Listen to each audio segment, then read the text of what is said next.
Assalamualaikum warahmatullahi wabarakatuh. Apa kabar semuanya yang sedang nonton video kali ini? Hari ini saya tidak sendiri. Saya kedatangan dari teman-teman ATSN Partner Firm. Halo Pak Hid, apa kabar? Alhamdulillah baik Bang Afa. Bang Afa juga apa kabar nih? Lama nggak jumpa. Iya, alhamdulillah Pak Hid ya, ada sibukan Pak Hid dikit-dikit. Sebelumnya terima kasih Pak Hid sudah meluangkan waktu bersama kami di sela-sela sibukannya.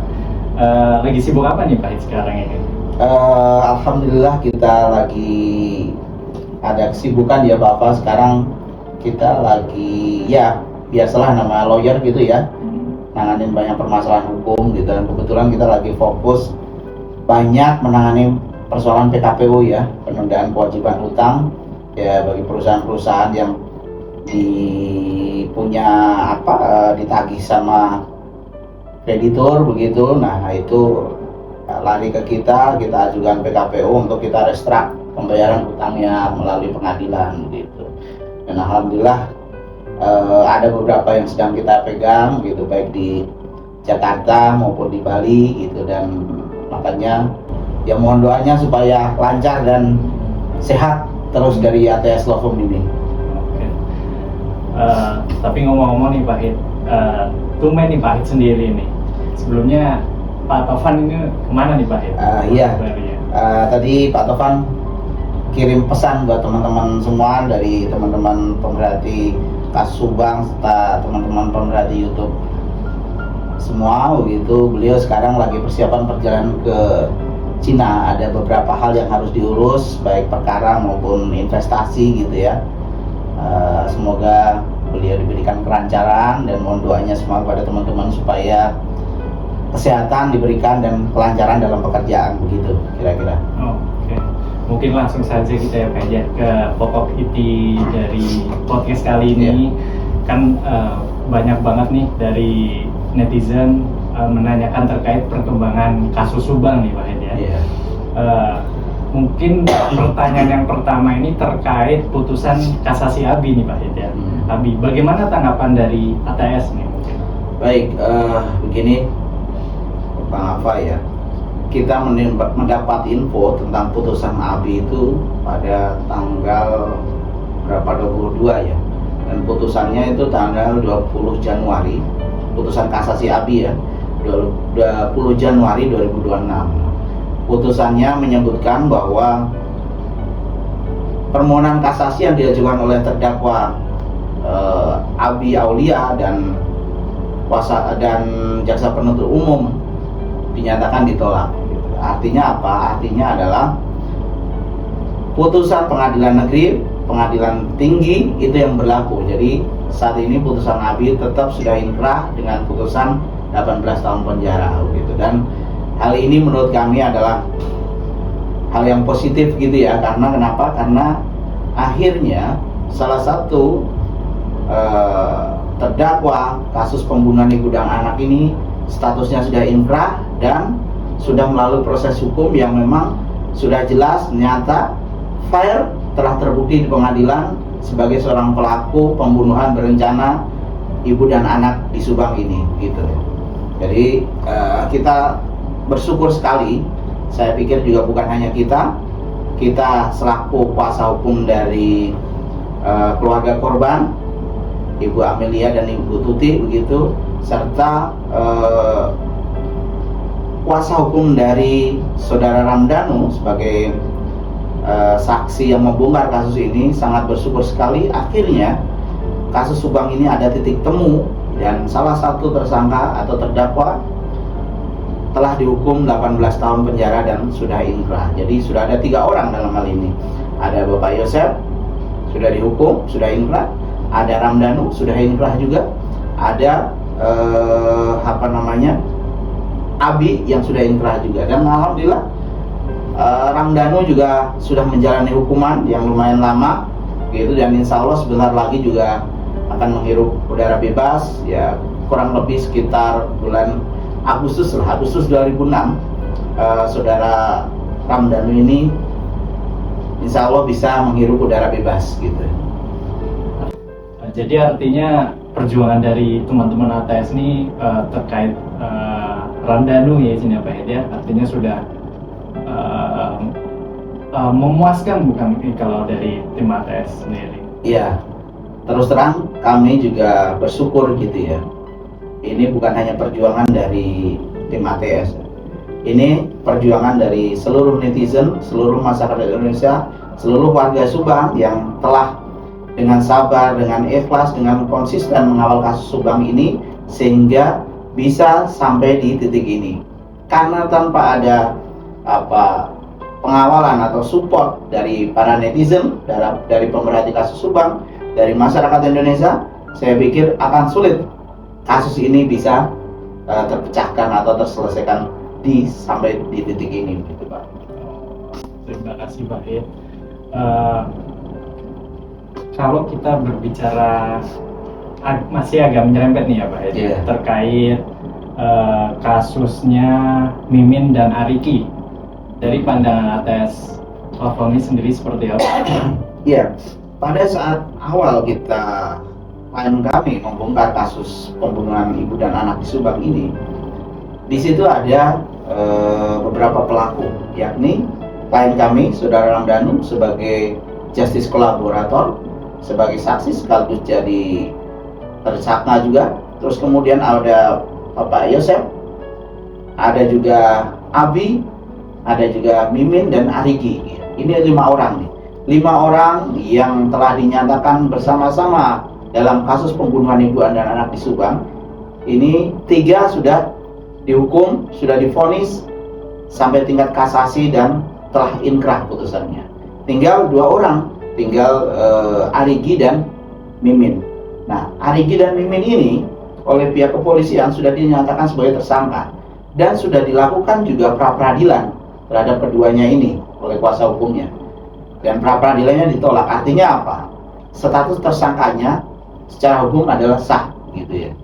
Nah, ketika status hukum kedua tersangka ini sudah sah, di sini ada kewajiban dari aparat penegak hukum untuk menindaklanjuti proses selanjutnya. Ini kita kita tekankan kepada para penegak hukum, baik kepolisian maupun kejaksaan, bahwa pertama, kenapa kedua tersangka ini harus segera diproses, harus segera disidangkan, karena kami dengar bahwa kedua tersangka ini sudah P21 perkaranya. Ini harus dibawa ke proses persidangan. Kenapa? Karena pertama, agar kasus ini bisa terang benderang, terbuka. Jadi selesai secara menyeluruh. Artinya keadilan dan kepastian hukum bisa tercapai. Terus kedua, bahwa hak daripada keluarga dan korban terpenuhi karena para pelaku telah diadili. Ketiga, bahwa ketiga tersangka ini juga punya hak sebetulnya untuk membela diri, gitu ya. Ketika digantung terus statusnya sebagai tersangka, ya, ini kan artinya memberikan hal yang tidak baik terhadap mereka. Mereka juga butuh kepastian. Kalau memang mereka bukan pelaku, ya silakan segera uji di persidangan, mereka terbukti atau tidak. Kalau tidak terbukti bebaskan, kalau terbukti harus menjalani hukuman, gitu. Biar mereka ini ada kepastian hukum, gitu ya. Jadi kita menuntut penyelesaian kasus Subang ini secara menyeluruh, bukan kami ini dendam atau apa, bukan. Kami juga ingin kepastian hukum. Kami dan keluarga ini dapat kepastian hukum, dan para pelaku juga mendapatkan kepastian hukum. Mereka sebagai pelaku atau memang tidak. Kalau tidak, silahkan dibersihkan nama baiknya dan keluarganya, begitu. Kalau dilihat dari kasusnya itu kan sangat kompleks sekali gitu ya. Mungkin apakah ada obstruction of justice dalam perkara tersebut gitu Pak? Iya. Bagaimana perkara? Kalau obstruction of justice itu kemarin memang sudah ada di situ ya, karena dari proses awalnya mungkin sama-sama kita tahu bahwa perkara ini menjadi sulit dari 2001 dan 2003 baru terbuka. Itu kan memang ada orang yang menghalangi dalam proses penyelidikan dan penyidikan itu, sehingga perkara ini tertutup sedemikian lama sehingga akhirnya publik jadi terus bertanya-tanya, apakah masih ada keadilan, apakah masih bisa ditemukan kebenaran dalam proses pembunuhan ibu dan anak ini, gitu ya. Nah, di situ polisi sempat melakukan penyelidikan dan penyidikan terhadap OJ ini, dan kabar yang saya terima juga ada beberapa orang yang diperiksa dalam proses OJ ini, dan kami berharap tentunya, yaitu niat awal kita adalah ingin supaya kasus ini terbuka secara keseluruhan. Siapa yang melakukan dia harus bertanggung jawab. Ketika dia dituduhkan sebagai pelaku dan ternyata bukan, ya mereka berhak untuk mendapatkan hak rehabilitasi terhadap nama baik mereka dan keluarganya.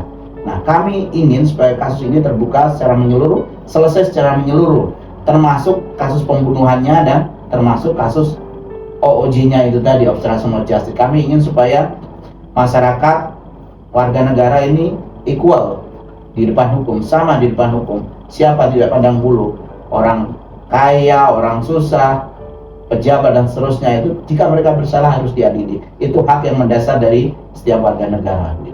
Oke. Jadi terkait keseluruhan gitu ya Pak. Iya. Apa sih harapan Pak untuk kasus Subang ini gitu? Kami dari ATS Law Firm tentunya orang yang memang pihak yang dari awal bersama para netizen pemerhati kasus Subang sangat sangat konsen sekali untuk bagaimana supaya kasus Subang ini bisa terbuka secara menyeluruh gitu ya, bisa selesai secara menyeluruh. Harapan kami tentunya adalah bahwa kasus ini akan selesai dengan baik, dengan benar gitu ya. Jadi semua pelaku, semua para pihak yang terkait dengan kasus pembunuhan Subang ini bisa diadili dengan cepat dan bisa diadili dengan tepat gitu. Jadi harapan kami juga supaya apa? Supaya ketika perkara ini selesai dan itu berkeadilan, pasti ini menjadi pembelajaran buat masyarakat Indonesia bahwa ketika kita melakukan perbuatan pidana, kita harus bertanggung jawab.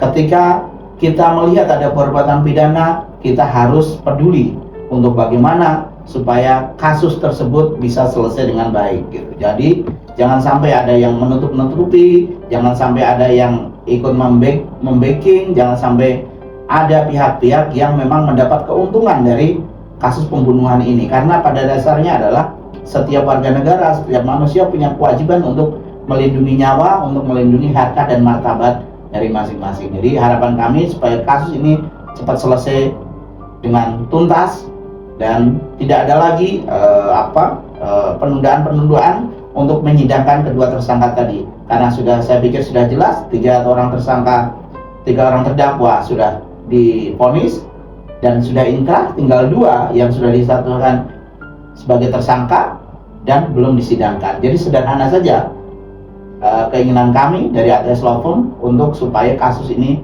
cepat diselesaikan, kedua orang tersangka ini segera disidangkan agar keadilan tercapai untuk keluarga serta korban serta juga untuk tersangka itu sendiri. Kira-kira seperti itu. Terima kasih Pak Hid untuk penyampaian ataupun penjelasan yang sudah disampaikan. Semoga apa yang disampaikan oleh Pak Hid hari ini bisa menjawab semua pertanyaan dari netizen semuanya. Mungkin ada yang disampaikan untuk netizen kita yang setia menonton. Closing statement dari kami dari ATS Law Firm.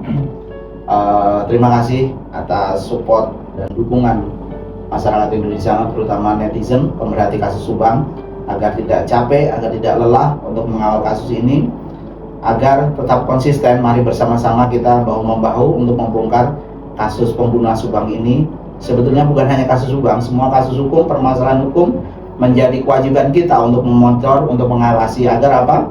Agar aparat penegak hukum tidak lalai, tidak abai, agar keadilan, kepastian hukum tercapai di bumi Nusantara ini, agar kedamaian tercipta di Indonesia. Jadi terima kasih untuk semuanya, terima kasih untuk para netizen pemerhati kasus Subang, terima kasih untuk keluarga, tetap sehat, tetap kuat, dan tim ATS Law Firm dukungan untuk ATS Law Firm untuk tetap sehat, untuk tetap berkarya, untuk tetap komitmen dan konsisten untuk membela hak-hak orang yang terzalimi.